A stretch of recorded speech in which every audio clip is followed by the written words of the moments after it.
కొండ మీద అసదన్న సదన్నేత ఏత అసదన్ సుకృతస్య సుకృతస్య అసదన్ నేత ఏత అసదన్ సుకృతస్య సుకృతస్య సుకృతస్య సుకృతస్య లోకే లోకే సుకృతస్య లోకే సుకృతస్య లోకే లోకే సుకృతస్య సుకృతస్య లోకే కాస్తా లోకే సుకృతస్య సుకృతస్య లోకే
పూర్ణమాయుష్యమస్తు వంశాభివృద్ధిరస్తు.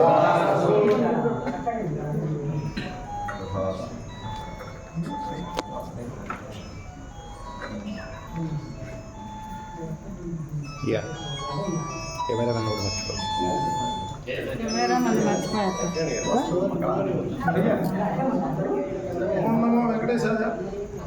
గత 7 సంవత్సరాలుగా తిరుమల తిరుపతి దేవస్థానం ధర్మ ప్రచార పరిషత్ వాళ్ళు హైదరాబాదు, అదేవిధంగా ఆంధ్ర, తెలంగాణ అన్ని ప్రాంతాల్లో ఉండబడేటువంటి వేద పండితులందరి చేత, భారతదేశంలో ఉండబడేటువంటి వేద పండితులందరి చేత ప్రతినిత్యము దేవాలయాల్లో పారాయణ చేయడమే కాక సామూహికంగా నెలకి ఒక 3 రోజులు ఏదో దేవాలయంలో పారాయణ చేయడం అనేటువంటిది ఒక వ్యవస్థ ఏర్పాటు చేశారు. అంతకుముందు మేము పారాయణ చేస్తే మా గుళ్ళో మేము పారాయణ చేసేవాళ్ళు, ఎప్పుడో సూపర్వైజర్ గారు వచ్చేవాళ్ళు, సంతకం తీసుకొని వెళ్తుండేవారు. ఒక 7 సంవత్సరాలు అయింది ఇది ప్రారంభం చేసి, కరోనాకి ముందే.